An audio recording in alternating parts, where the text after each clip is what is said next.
La serpiente era más astuta que todos los animales del campo que Dios el Señor había hecho. Así que le preguntó a la mujer: ¿es verdad que Dios les dijo que no comieran de ningún árbol del jardín?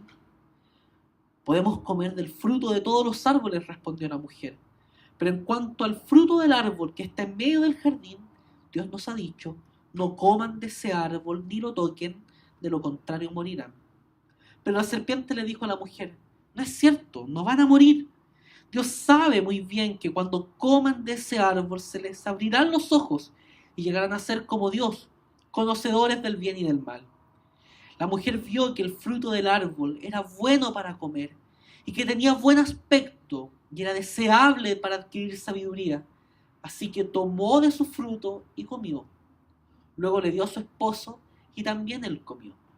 En ese momento se les abrieron los ojos y tomaron conciencia de su desnudez. Por eso, para cubrirse, entretejieron hojas de higuera. Cuando el día comenzó a refrescar, oyeron el hombre y la mujer que Dios andaba recorriendo el jardín. Entonces corrieron a esconderse entre los árboles para que Dios no los viera. Pero Dios el Señor llamó al hombre y le dijo: ¿dónde estás? El hombre contestó: escuché que andabas por el jardín y tuve miedo porque estoy desnudo. Por eso me escondí.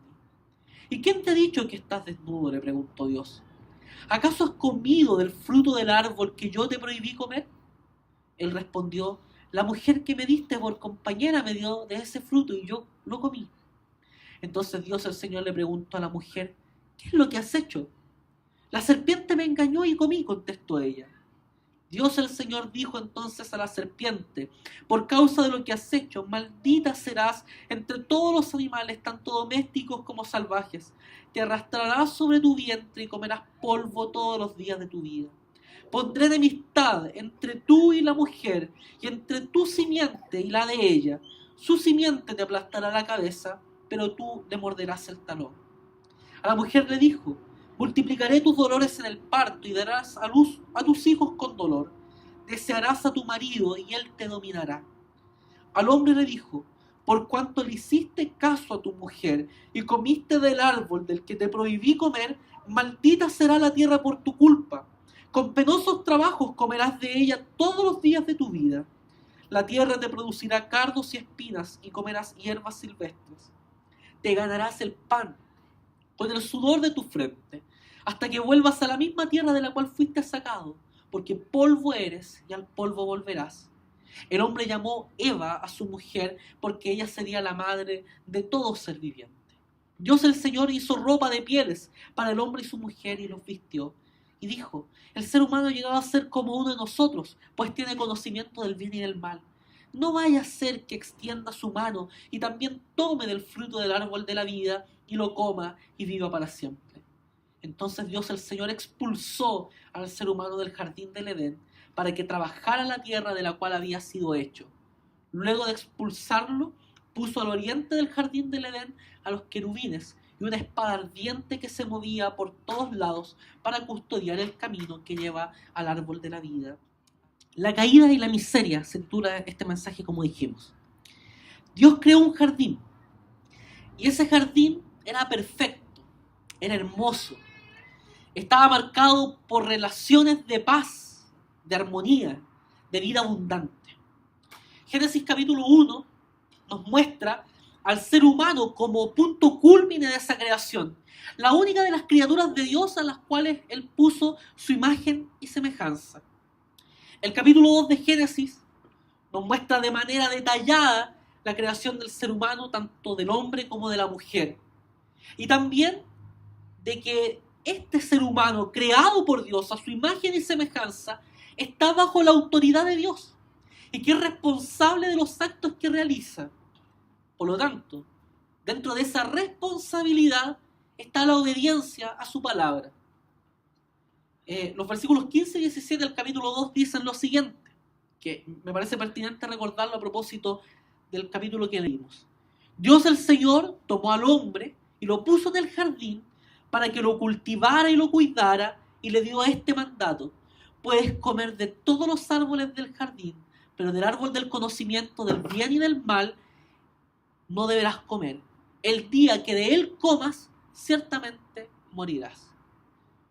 dos cosas importantes para decir de esta sección. Que antes de la caída, a diferencia de lo que algunos creen, antes de la caída ya existía el trabajo.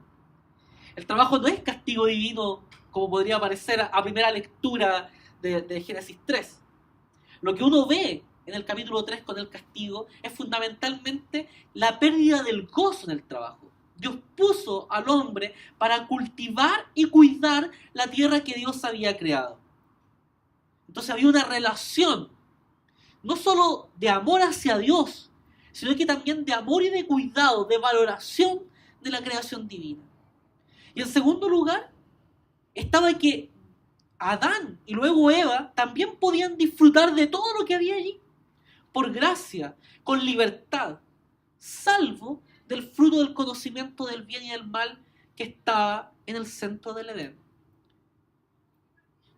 ¿Por qué razón lo hizo Dios de esta manera? No tenemos absoluta idea. Pero sí, lo que es claro y contundente es que el ser humano tenía que obedecer. La orden era clara. Tal y como fue claro y contundente la caída que vemos en el capítulo 3, que nos muestra la entrada del pecado en el mundo. Este capítulo 3 que hemos leído nos muestra la gravedad del pecado. También nos muestra el origen de la desesperanza y las consecuencias trágicas y universales del pecado. Y de hecho, cosa muy importante para señalar, la Biblia considera que este hecho fue un hecho real y por lo tanto lo vamos a leer como eso, como un hecho histórico, literal, que ocurrió en un momento de la historia de la humanidad. Moisés, cuando escribe este relato, si ustedes se fijan, no hace ninguna interpretación de los hechos. Nos muestra una lista ordenada de acontecimientos.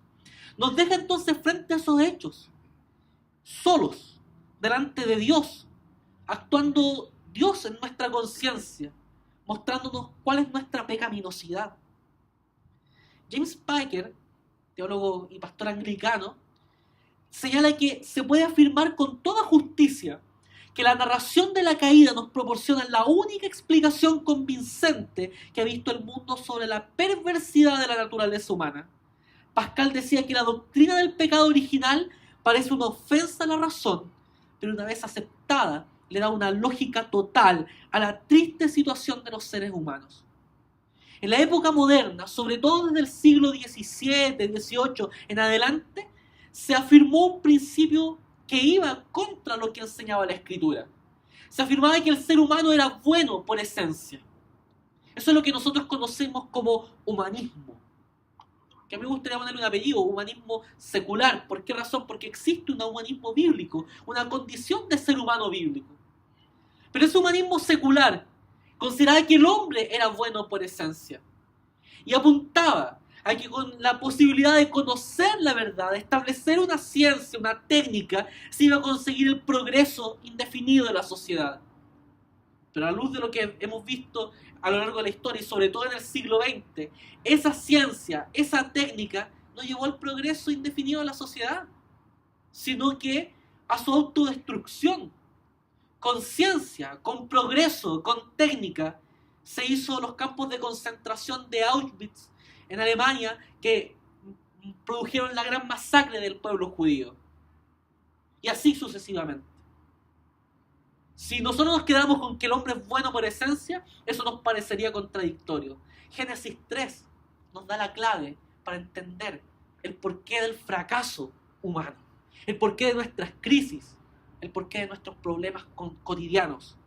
Por ejemplo, incluso hasta con la enfermedad, porque la enfermedad también es un resultado de la caída.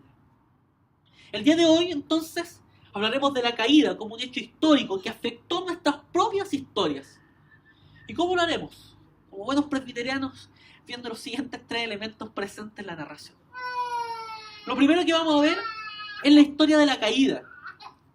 Y dentro de eso, primero que vamos a ver, inicialmente vamos a ver el papel que cumple la serpiente. Dice el texto que la serpiente era más astuta que todos los animales del campo que Dios, el Señor, había hecho. Así que le preguntó a la mujer: ¿es verdad que Dios le dijo que no comieran de ningún árbol del jardín? Podemos comer del fruto de todos los árboles, respondió la mujer, Pero en cuanto al fruto del árbol que está en medio del jardín, Dios nos ha dicho, no coman de ese árbol, ni lo toquen, de lo contrario morirán. Pero la serpiente le dijo a la mujer, no es cierto, no van a morir.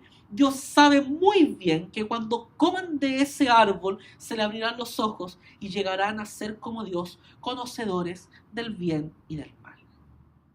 Hay a lo menos dos interpretaciones respecto a esta serpiente dentro de la teología reformada. Algunos teólogos eruditos piensan que en realidad Moisés está ocupando una figura literaria para referirse al actuar de la tentación directamente de Satanás. Otros autores piensan que en realidad sí hubo una serpiente literalmente hablando. ¿Ya? Yo me adhiero más a esa idea de que había una serpiente literal y que que Satanás ocupó a esa serpiente como un instrumento para engañar a Eva. Ahora, es re interesante que Apocalipsis habla del diablo, de Satanás, como la serpiente antigua, aduciendo también a esta tradición bíblica. Satanás en sí fue el verdadero tentador, el padre de la mentira, que ocupó a este animal y muy inteligentemente, por su naturaleza sutil, engañosa y venenosa. El versículo 1 habla de la astucia que tenía la serpiente. Y en la tentación, Satanás presenta una serie de cuestionamientos respecto de Dios. Fíjense, el versículo 1 cuestiona la provisión de Dios. ¿Es verdad que Dios les dijo que no comieran de ningún árbol del jardín? O sea, está cuestionando lo que Dios les había dado alrededor de todo el jardín, porque solo les había dicho que no comieran del fruto de un árbol en particular. Luego se cuestiona la veracidad de Dios. Cuando Eva le señala lo que Dios les había dicho, Satanás dice, no es cierto, no van a morir. Y luego el versículo 5 cuestiona la bondad de Dios, porque dice, Dios sabe muy bien que cuando coman de ese árbol se le abrirán los ojos y llegarán a ser como Dios, conocedores del bien y del mal.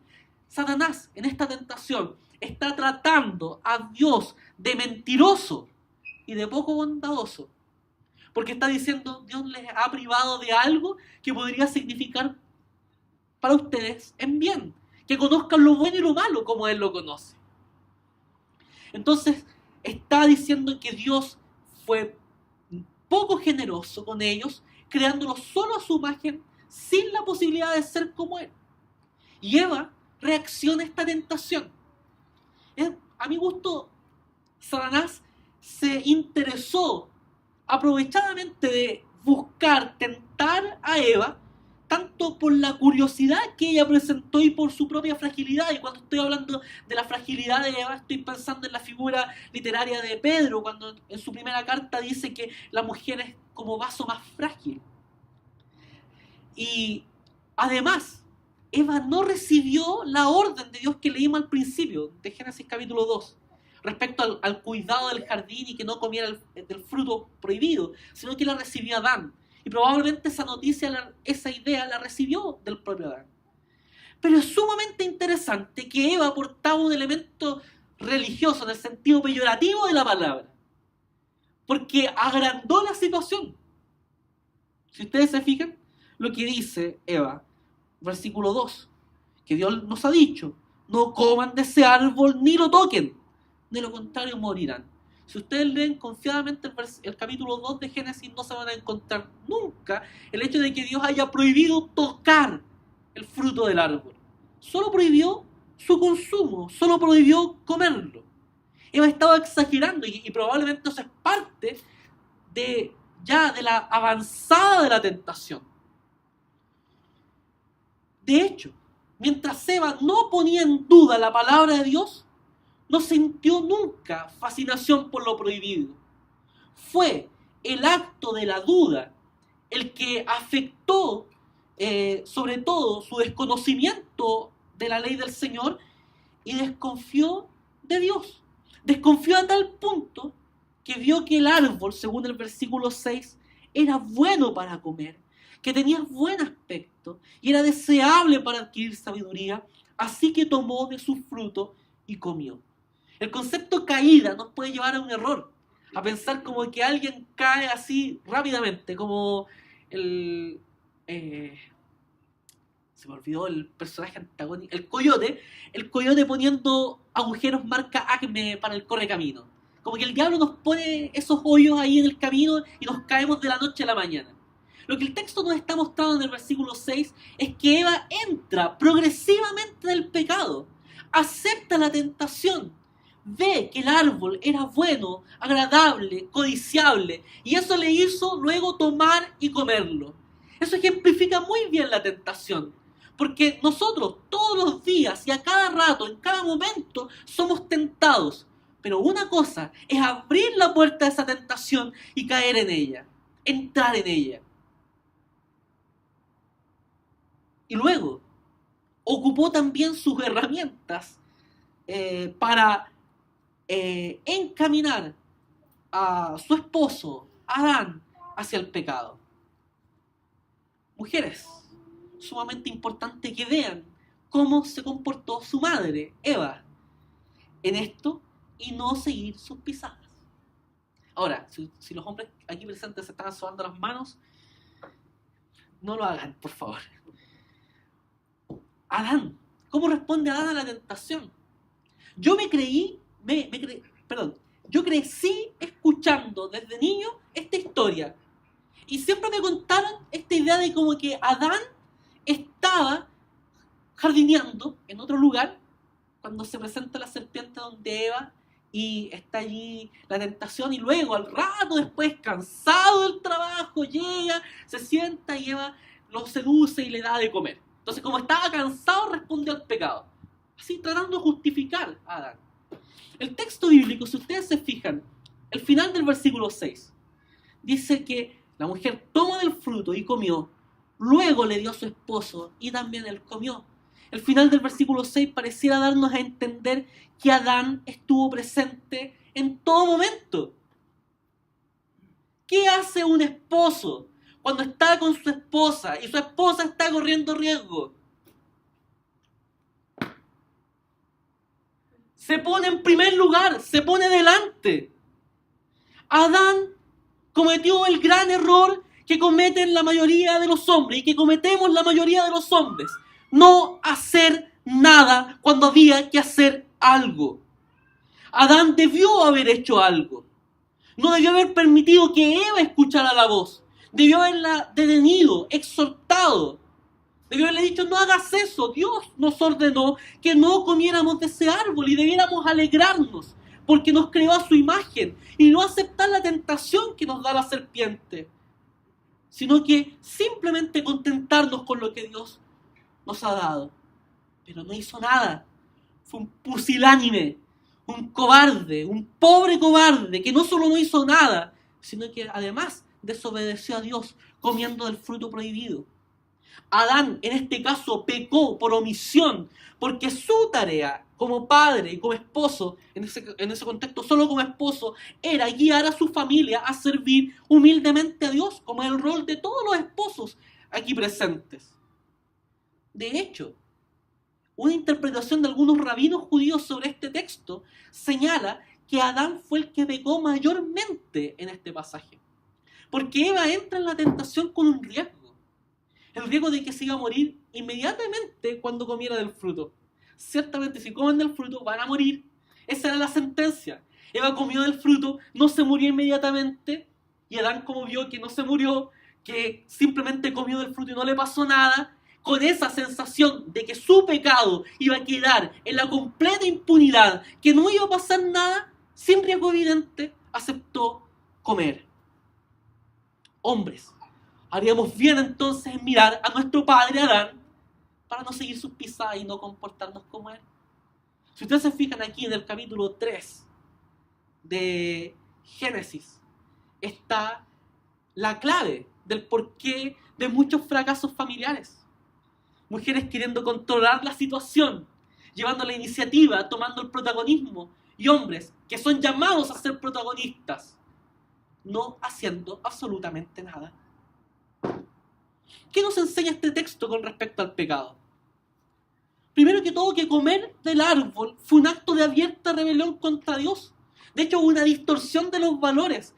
Lo que Dios había significado como malo para sus vidas, lo vieron como bello, como útil, como bueno para la vida.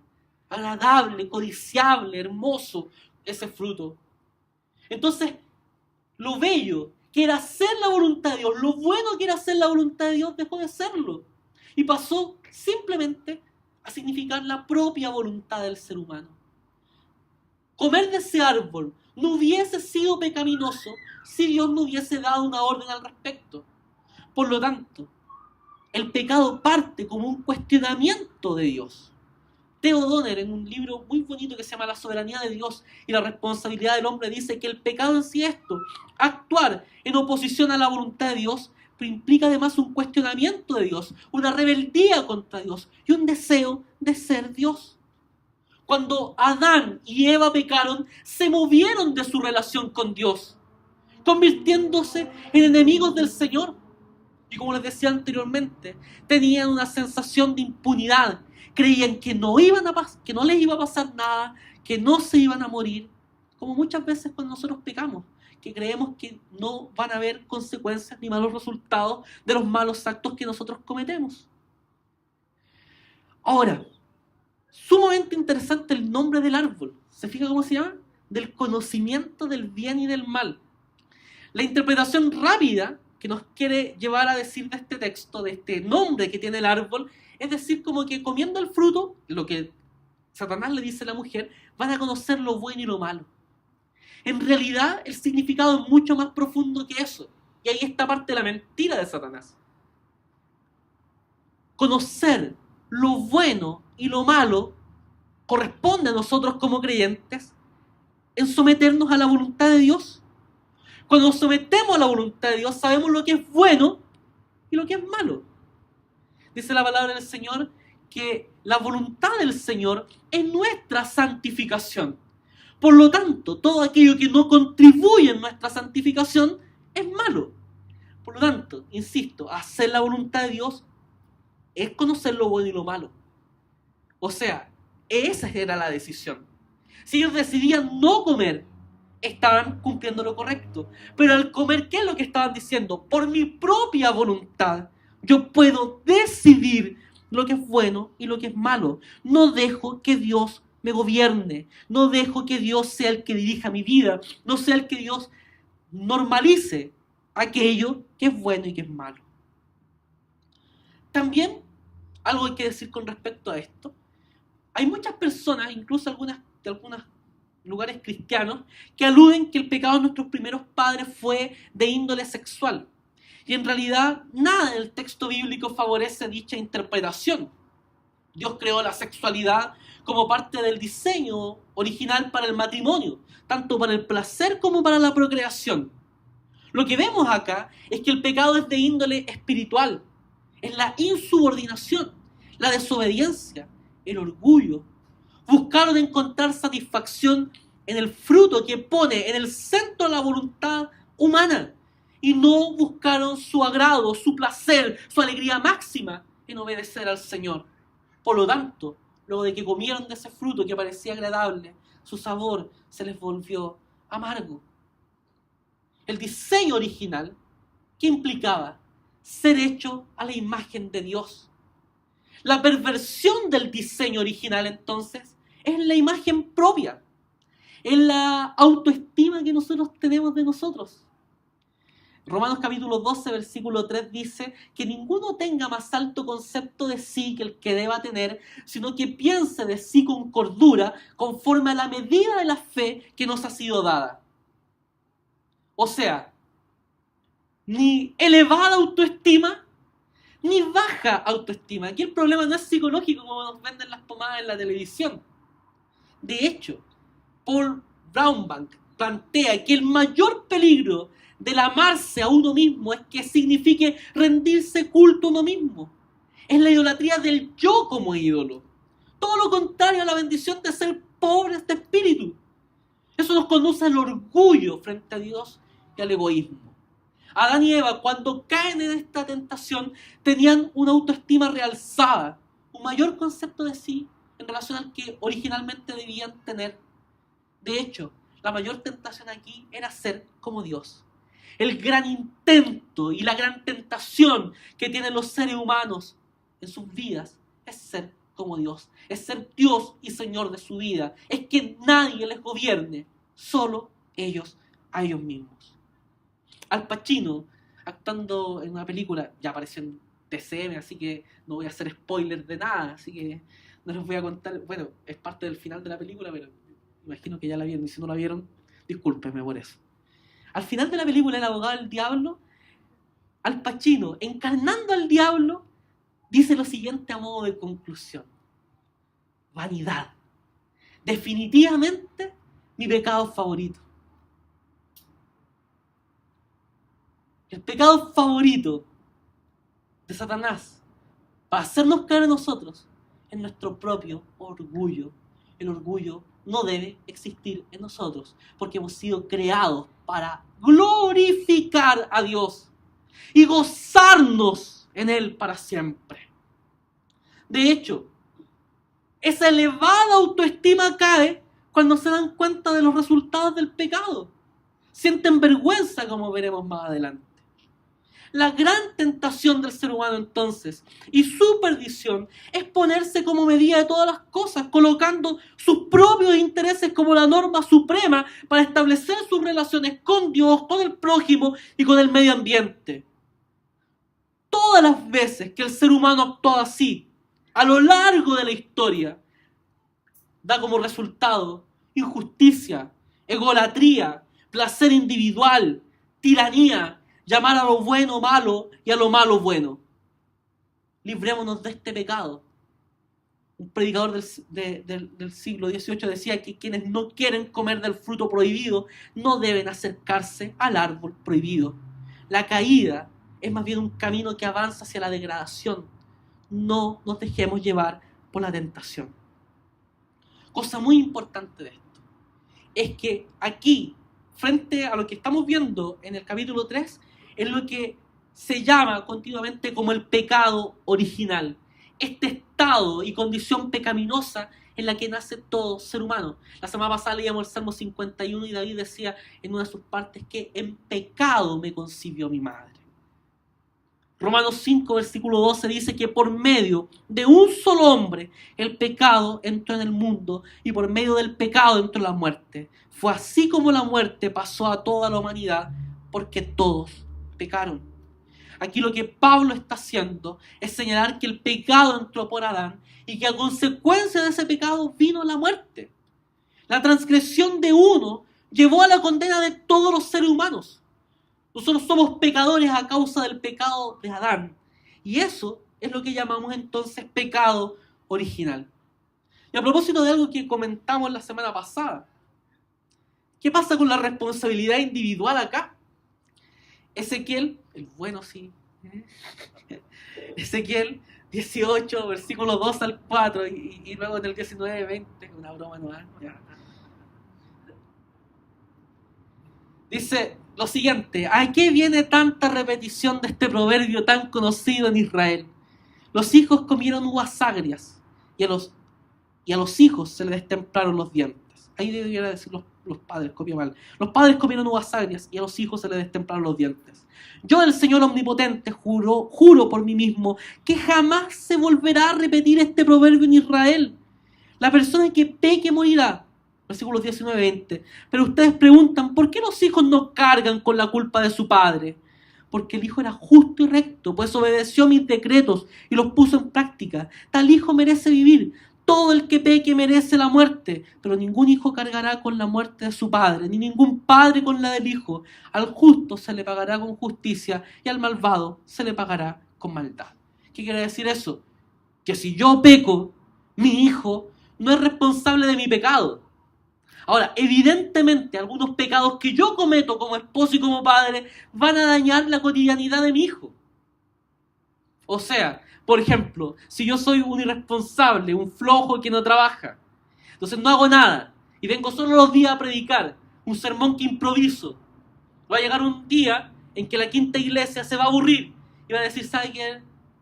Hermano Luis, prescindimos de usted porque usted no está trabajando. O sea, estamos también pagando de algo que da la iglesia para su bienestar, para su manutención. Entonces, por esa irresponsabilidad, mis hijos pagan un precio. Ahí va el hijo el flojo. No es bueno eso, ¿cierto? Bueno, hay otros pecados que también dañan la vida familiar. Ahora, la responsabilidad individual frente al pecado es posterior a la caída. Porque Adán, en este contexto, estaba puesto como cabeza federal de la humanidad, algo así como un representante de toda la humanidad. Adán pecó por nosotros. La maldición de la caída nos afecta a nosotros como ser humano. En Adán, todos nosotros comimos las uvas agrias. Pero ojo, los seres humanos no somos víctimas inocentes, puesto que la muerte viene por el pecado que cometieron. El texto de Romanos 5, versículo 12, que dice, por medio de un solo hombre el pecado entró en el mundo, y por medio del pecado entró la muerte, fue así como la muerte pasó a toda la humanidad, pero termina diciendo, porque todos pecaron. Pecado original y responsabilidad individual van de la mano en este texto. El ser humano fue un heredero moral y mortal del pecado, pero también es un agente responsable del propio pecado que uno comete. Por eso, cuando Ezequiel nos dice que el alma que pecare, esa morirá, todos nosotros debiéramos sentirnos reflejados con esa palabra. Ese es el propósito de esta lectura.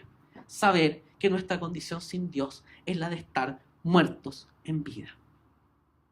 ¿Cuáles son las consecuencias de la caída? Aquí vamos a ver el resto del relato. Y aquí, nuevamente, afirmar algo que señalamos hace un rato y la semana pasada. El pecado siempre trae consecuencias. Me gustó como lo dijo un teólogo argentino autista llamado Floreal Ureta. Él dijo que el pecado siempre promete más de lo que da. Se parecen esto a ciertos políticos. Hemos visto en la semana aparecer en la palestra pública algunos diciendo yo soy honesto y todos riéndose evidentemente por eso. Siempre la gente, y no solo los políticos, los seres humanos, prometemos más de lo que damos. Y el pecado es así. Prometió aquí vida, ser como Dios, abrir los ojos, sabiduría, conocimiento. Y eso terminó en dolor, en muerte, en enajenación mutua de los seres humanos y en alejamiento de Dios. De hecho, aquí vemos el origen de lo que algunos llaman la guerra de los sexos.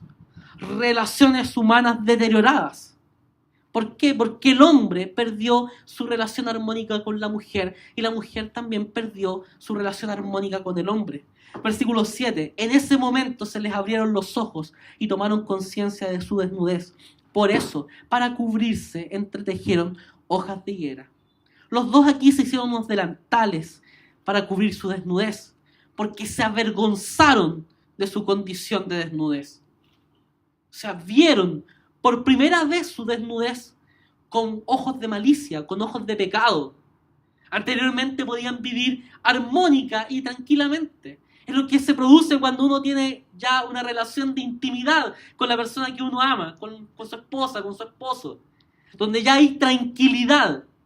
O sea, yo no me voy a sacar la camisa frente a ustedes con cierta facilidad, pero ya en mi casa es un hábito. Ya no tengo miedo, no tengo vergüenza, no tengo temor. ¿Es por qué? Porque la relación matrimonial redime este efecto pecaminoso de la caída. Aquí el matrimonio perfecto se desmorona. Y aquí está el peligro de las medias verdades, porque ellos pensaron que esto de abrirse los ojos iba a ser para algo bueno, y en realidad resultó simplemente en una mancha en sus corazones llenos de injusticia. Versículo 12. Fíjense cómo Adán rompe con la armonía de la relación también. Porque cuando es consultado por Dios de la causa de su pecado, Él dice, la mujer que me diste por compañera me dio de ese fruto y yo lo comí. Como decía el viejo bolero, algo así como, usted es la culpable de toda mi angustia, ¿cierto? Adán, cobarde, pusilánime, no hizo el gesto de ponerse delante de su esposa y asumir la responsabilidad, sino que le echó la culpa y justificó su pecado en la culpa de su esposa. Y no solo eso. Aparte de esa victimización, también él se victimiza echándole la culpa a Dios. Porque no es solo la mujer a solas, sino que es la mujer que tú me diste. La mujer que me diste por compañera me dio ese fruto y yo lo comí. Esa ayuda adecuada, esa ayuda idónea, que era hueso de mis huesos y carne de mi carne, tenía una falla por defecto, Señor. Tú le hiciste algo malo, te equivocaste en eso. Ese es el problema cuando nos victimizamos, que no asumimos nuestra propia responsabilidad. Y versículo 16, la parte final del versículo 16. Dios le dice a la mujer, desearás a tu marido y él te dominará. Las relaciones humanas iban a estar marcadas por el deseo y el dominio. Ahora bien, este versículo es de suma difícil traducción y se alude a que hay dos puntos de esa palabra deseo. Y el primero de ellos refiere al anhelo de mantener intimidad a pesar de los dolores que traía el parto, como se señala, que veremos más adelante algo sobre eso. Sino que también se refiere al deseo de controlar todas las situaciones. Deseo que no solo abarca la esfera física, sino que todo, el control de todo. ¿Y se ha fijado lo que nos pasa a los hombres cuando, y aquí estoy, ¿no es cierto?, reflejando, gracias a Dios no vino la Mónica porque si no me hubiera retado públicamente. Aquí algo que nos pasa, cuando quieren controlarnos, ¿qué es lo que nos pasa? Nos apesadumbramos, se nos acaba el mundo. Sobre todo cuando nos equivocamos, porque somos re buenos para meter la pata, ¿ya? Entonces, ese deseo de control. Pero fíjense lo que ocurre. Tú desearás a tu marido, pero él te dominará. Y aquí está el otro problema. Porque si bien es cierto, el hombre como padre y como esposo es responsable de la familia, como sacerdote de ese hogar, nosotros en la Biblia vemos lo que significa ser cabeza. Ser cabeza no es aquel que tira el carro y todos andan como él ordena y como él manda. Ser cabeza es ser como Cristo, que se humilló hasta la muerte y la muerte de cruz. Es ser cabeza, es ser aquel que sirve, que tiene a su esposa como una ayuda adecuada, que camina codo a codo al lado de ella. Pero aquí esta relación, por la caída, se transformó en un dominio tiránico y opresor, que rompió la naturaleza igual, esencial, que tenemos hombres y mujeres, y rompió también el diseño diferenciado de los roles que nosotros teníamos que cumplir. Porque Dios a los hombres no nos ha mandado a ser líderes tiránicos, sino que a ser líderes que sirven. Y aquí la guerra de los sexos comenzó, porque la mujer no se va a dejar sujetar voluntariamente a su marido, y el marido también va a torcer el liderazgo amoroso y abnegado por la tiranía. Ahora, otra consecuencia del pecado, la ruptura de la relación con Dios. Nunca ha existido en la historia de la humanidad un momento donde haya habido una comunión más íntima con Dios que el jardín del Edén. El versículo 8 es muy bonito.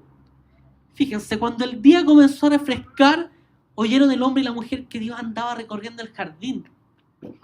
La figura es muy bonita, es como decir, Dios vino a caminar en la tarde a tomar el fresco con Adán y Eva. Esa relación íntima con Dios no la tenemos. Por eso sentimos nostalgia del hogar perdido, del jardín perdido, de nuestro verdadero hogar que era el paraíso.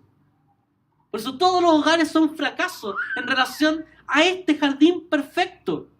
Y de hecho, esta relación rota con Dios se refleja en lo siguiente, que cuando escuchan que Dios andaba recorriendo el jardín, entonces corrieron a esconderse entre los árboles para que Dios no los viera. Aquí vemos la distorsión que produce el pecado, porque el jardín era el lugar de la comunión con Dios, del encuentro con Dios. Y lo que antes alegraba a Adán y Eva, que era escuchar la voz de Dios directamente, ahora les era causa de miedo. El lugar hermoso que era el jardín se transformó en su escondite. El pecado hace que lo que antes nos alegraba, sobre todo aquello que tiene que ver con la palabra de Dios, no produzca gozo, sino que miedo. Es la pérdida del gozo que veíamos la semana pasada, la pérdida de la alegría. El pecado siempre despoja la alegría de la comunión con Dios. Debiésemos tener en cuenta eso cuando pecamos. Otra consecuencia del pecado: los dolores de parto serían aumentados. Terribles dolores serían añadidos al momento del parto. Y eso es causa de la caída. Yo me acuerdo que para el parto de Miguel, la Mónica entró a las 9:30 de la mañana al hospital El Pino en el Bosque. Y en ese hospital había un solo anestesiólogo que estaba en pabellón. La Mónica estuvo hasta las 9:31 de la noche con trabajo de parto, sin anestesiólogo. A mí me dejaron entrar a las 4 de la tarde, por haber estado afuera todo ese rato, a las 4 de la tarde estar con ella. Evidentemente yo no voy a comparar los dolores que sintió ella, pero le estoy contando simplemente mi experiencia. Porque como no había anestesiólogo, yo la tenía que contener, soportar. Me acuerdo que mis brazos en la noche estaban súper adoloridos porque trataba de ayudarla, de apoyarla en todo sentido. Vi el dolor reflejado de eso. Ahora, ese dolor de parto es sumamente interesante porque no solo señala la consecuencia de la caída, sino también la gracia que permite procrear. Y las mujeres que han tenido bebé lo podrían explicar así: cómo se produce un cambio en el switch cuando nace la guagua. Como que el dolor se queda de lado y está el deleite de tener al hijo en los brazos, en el regazo ahí tomando leche por primera vez. A pesar de la pena de muerte que Dios había producido en la humanidad a causa del pecado, la descendencia iba a continuar. Otra consecuencia del pecado: la relación del hombre con el trabajo y con la naturaleza. Ya el hombre no iba a gozar de la fertilidad del jardín. Ya no iba a poner una semilla y esa semilla iba a crecer con facilidad. Iba a tener que trabajar arduamente. El trabajo que antes de la caída producía goce, ahora le iba a producir insatisfacción. De hecho, nuestro trabajo en la redención de la humanidad, colaborando en la extensión del reino de Dios, es ayudar a encontrar nuevamente goce en nuestro trabajo, siguiendo la vocación que Dios nos ha dado, los dones que Dios nos ha dado. Otra consecuencia del pecado: la expulsión del jardín, el exilio. El mundo como hoy día lo vemos no es nuestro verdadero hogar. Nosotros fuimos creados para vivir en un lugar sin muerte, sin separación, con amor, sin descomposición, sin enfermedad, sin vejez. Pero cuando el ser humano le dio la espalda a Dios para vivir su propia vida, cuando nuestros primeros padres pecaron y fueron expulsados del Edén, el exilio, la expulsión del jardín consistió en estar desterrados del rostro de Dios y estar frente al rostro de Dios en nuestro verdadero hogar. Por eso estamos separados hoy día, no solo de Dios, sino que de nuestro prójimo y del mundo en que vivimos. Y a lo largo de la vida, nosotros sentimos nostalgia del hogar y deseamos llenar ese vacío que produjo estar alejados de Dios con otras cosas, construyendo falsos hogares que agudizan nuestra situación pecaminosa. Y la última consecuencia: la muerte y la depravación total. Versículo 19, la parte final: porque polvo eres y al polvo volverás. Somos polvo, nada más. Esto me hace recordar una historia que yo escuché alguna vez en una iglesia evangélica. Solo escuché que fue en una iglesia evangélica, en algún lugar ocurrió esto. El hermano estaba predicando diciendo: somos polvo, somos polvo, somos polvo. Y eso quedó en la conciencia de toda la hermandad allí presente. Tanto así que cuando termina el culto, llama a alguien a orar adelante, y ese hermano que pasa a orar adelante dijo algo así: gracias, Señor, porque tú has tenido misericordia de nosotros. Somos polvo, Señor. Te doy gracias porque tú me has amado a mí y me has bendecido a mí, que yo soy polvo. Te pido que tú bendigas a mi esposa, que es polva, que bendigas a mis hijos, que son polvitos, y bendice a toda la polvareda aquí presente. Somos polvo. Eso debería quedar sumamente claro. La muerte es la consecuencia terrible del pecado. Por eso lloramos cuando muere un ser querido, porque la muerte no es algo natural, es algo artificial, es un defecto de la caída. Pero no solo la muerte física, sino que la muerte espiritual. Y ahí está algo que ellos no entendieron. Pensaron que comer del fruto iba a hacer que se murieran de inmediato. No se murieron físicamente, pero se murieron espiritualmente porque fueron separados de Dios. Y de hecho, en esa pena de muerte que ellos tienen, hay un acto de gracia cuando son echados del jardín. Porque Dios ahí conversando en el Consejo Intratrinitario, allí en la Trinidad, Dios Padre, Hijo y Espíritu Santo, dicen lo siguiente: el ser humano ha llegado a ser común en nosotros, pues tiene conocimiento del bien y del mal. No vaya a ser que extienda su mano y también tome del fruto del árbol de la vida y lo coma y viva para siempre. Esa expulsión es castigo, pero también una muestra de gracia. Imagínense lo terrible que hubiera sido vivir eternamente con las consecuencias de la caída, sin esperanza y con todos los dolores que eso significaba. Efesios capítulo 2, versículo 1, dicen que nuestra condición antes de la salvación era de estar muertos en nuestros delitos, en nuestras transgresiones, en nuestros pecados. A eso la teología reformada le ha llamado depravación total o depravación radical, incapacidad espiritual, depravación profunda. Es lo que Pablo explica en Romanos capítulo 3 cuando dice: así está escrito, no hay un solo justo, ni siquiera uno, no hay nadie que entienda, nadie que busque a Dios. Todos se han descarriado, aún se han corrompido, no hay nadie que haga lo bueno, no hay uno solo. La depravación total consiste en que nuestra corrupción pecaminosa, y aquí estoy citando a John Piper en un libro reciente llamado 5 puntos, es tan profunda y tan fuerte que nos convierte en esclavos del pecado y nos hace moralmente incapaces de vencer nuestra propia rebelión y ceguera. Esta incapacidad para salvarnos a nosotros mismos es total. Dependemos totalmente de la gracia de Dios para vencer nuestra rebelión, para que nos dé ojos para ver y para que nos atraiga al Salvador de manera eficaz. Hay una mala noticia: hagas lo que hagas, no podrás salvarte. Haga los méritos que hagas, los esfuerzos que hagas, aunque le pongas todo el esfuerzo posible, no podrás salvarte a ti mismo. La única buena noticia es que solo en Cristo hay salvación, y que el Espíritu Santo regenera tu vida y te saca de muerte a vida para que le puedas conocer. Dios, a través de su palabra, nos muestra que por nuestros méritos no tendríamos absolutamente nada, porque lo único que haríamos es resistirnos a Dios. No hay nadie que haga lo bueno, no hay uno solo.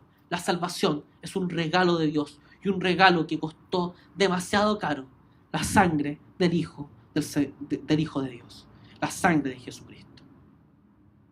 Ahora, hablemos de la redención de la caída. Las soluciones parche nos sirven, y eso es algo que debiéramos aprender. Si ustedes se fijan, se hicieron unos delantales con hojas de higuera, y las hojas se secan, se podrían haber despegado, y hasta allí hubiera llegado la solución parche. Lo mismo que esconderse. Al final, ni cubrirse ni esconderse solucionan los problemas de manera definitiva. Lo único que podía solucionar la rebelión del ser humano, que trajo consecuencias globales, sistemáticas, totales, que dañaron todas las relaciones con Dios, con el prójimo y con el medio, lo único que podía solucionar eso fue la provisión de Cristo en la cruz. Porque Cristo estaba consigo, dice el apóstol Pablo, reconciliando al mundo. Señales que nos anuncian la redención. Versículo 14.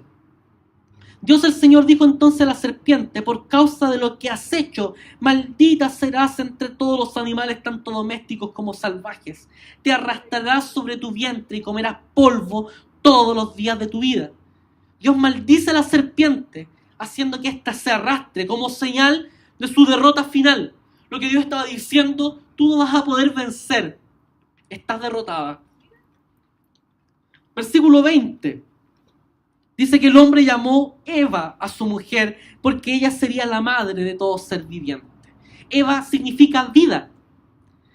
En medio de un contexto donde todo parecía sonar a muerte, Adán esperanzadamente le coloca a su mujer por nombre Eva. Aquí hay un acto de esperanza frente a lo que se vendría.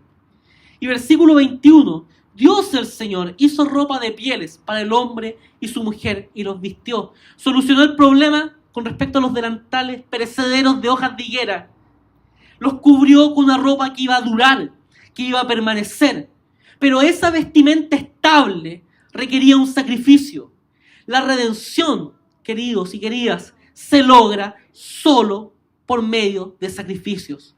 No hay remisión de pecados sin derramamiento de sangre. Y eso es anuncio de algo mucho mayor, porque iba a haber un sacrificio que no solo nos iba a cubrir con una vestimenta nueva, sino que nos iba a dar un nombre nuevo, una existencia nueva. Porque de modo que si alguno está en Cristo, nueva creación es. Las cosas viejas pasaron, y aquí todas son hechas nuevas. Este sacrificio nos anuncia la redención. Redención que es anunciada con más claridad en el versículo 15. Pondré enemistad entre tú y la mujer, y entre tu simiente y la de ella. Su simiente te aplastará la cabeza, pero tú le morderás el talón. Aquí, lo que Dios está haciendo al hablar con la serpiente es anunciarle su derrota final. Haga lo que haga, no iba a resultar su plan, su propósito. A lo largo de la historia bíblica vemos cómo la serpiente intentó destruir la simiente de la mujer, pero no hubo plan que pudiera resultar. Vemos en la historia del mismo Jesús siendo tentado en el desierto, o agonizando en el Getsemaní, traicionado por Judas, negado por Pedro, condenado por un tribunal que lo ajustició simplemente por su declaración de quién era, hijo de Dios. Pero además de eso, el talón de Cristo fue dañado en la cruz del Calvario. Y ahí parecía la victoria final. Yo siempre que me imagino esto, me imagino a Satanás haciendo un tremendo asado en el infierno, viendo a Jesús en la cruz. Total, fuego tiene de sobra, él no tiene problema para encender el fuego de las parrillas. Y carne abundante también. Y allí me lo imagino a Satanás celebrando, gozándose. He logrado derrotar a la simiente de la mujer. Pero hubo algo en el último suspiro de Jesús, cuando dice: consumado es, que fue el mayor aguafiesta de la historia, porque allí lo que hizo Jesús fue golpear definitivamente la cabeza de la serpiente. La victoria es la victoria de Cristo. La redención no proviene de las soluciones parche de Adán, sino de Cristo, que es el postrer y mejor Adán. Romanos 5, versículos 17 al 19 dice: pues si por la transgresión de un solo hombre reinó la muerte, con mayor razón los que reciben en abundancia la gracia y el don de la justicia reinarán en vida por medio de un solo hombre, Jesucristo. Por tanto, así como una sola transgresión causó la condenación de todos, también un solo acto de justicia produjo la justificación que da vida a todos. Porque así como la desobediencia de uno solo, muchos fueron constituidos pecadores, también por la obediencia de uno solo, muchos serán constituidos justos. Así como nuestra muerte fue resultado del acto pecaminoso de Adán, nuestra vida eterna, es resultado del triunfo de Cristo en la cruz y en su resurrección. ¿Y saben lo que es maravilloso? Es que esto, de una u otra manera, nos anuncia el retorno al hogar. Si saltamos de Génesis al Apocalipsis, nos vamos a encontrar que al final de la historia, en la vida eterna, en el paraíso perdido que va a ser restaurado y recuperado por medio de Jesucristo, tendremos esperanza, consuelo, toda lágrima de nuestros ojos será enjugada. Veremos al Señor cara a cara, tendremos plena comunión con Dios y viviremos verdadera amor, paz, justicia y alegría. ¿Se acuerdan que hablamos del exilio y la expulsión de Adán y Eva del paraíso? ¿Cómo se logró que ese exilio termine en la eternidad y podamos volver al hogar? Para eso, Jesús tuvo que dejar su propio hogar, haciéndose obediente hasta la muerte y muerte de cruz, despojándose de su condición de Dios como cosa a la cual no aferrarse y humillándose, tomando forma de siervo. Jesús dejó su hogar.